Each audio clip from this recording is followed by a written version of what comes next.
Mobile down করেন ভাই। আমাদের আগামী যে প্রত্যয় নিয়ে আমরা আজকে এই কাজের প্রথম দিন আমরা আশা করি যে ইনশাআল্লাহ আল্লাহর রহমতে আমরা শেষটাও ভালোভাবে শেষ করতে চাই এবং সার্বিকভাবে এই দীর্ঘ পথ চলায় আপনারা যারা রয়েছেন আপনাদের সকলের সার্বিকভাবে সহযোগিতা চাই যে আমরা সবাই মিলে যাতে আমাদের এই দেশটিকে নতুনভাবে গড়ে তুলতে পারি, একটি শান্তিপূর্ণ একটি মানবিক বাংলাদেশ করতে পারি।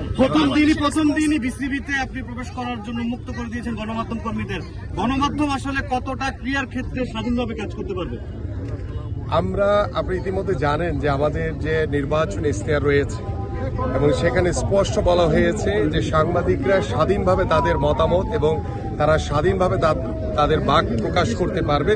সো আমরা গণমাধ্যমের সর্বোত্তম স্বাধীনতা প্রত্যয় আপনাদেরকে দিচ্ছি। পাশাপাশি আপনি ইতিমধ্যে জানেন যে আমাদের মাননীয় প্রধানমন্ত্রী তাকে নিয়ে যখন কিছুদিন আগে আপনারা দেখেছেন যে একটি ব্যঙ্গ করেছিল এবং তিনি সেই ব্যঙ্গকে তিনি নিজে পোস্ট দিয়ে সেটিকে সমর্থন জানিয়েছেন। তার মানে আমরা চাই যে গণমাধ্যম স্বাধীনভাবে কাজ করবে এবং স্বাধীনভাবে আপনারা সকল মতামত আপনারা প্রকাশ করতে পারবেন এবং সেটার জন্য আমাদের সরকারের পক্ষ থেকে সার্বিকভাবে সহযোগিতা সবসময় থাকবে। ক্রিয়াঙ্গন রাজনীতি মুক্ত করা সম্ভব?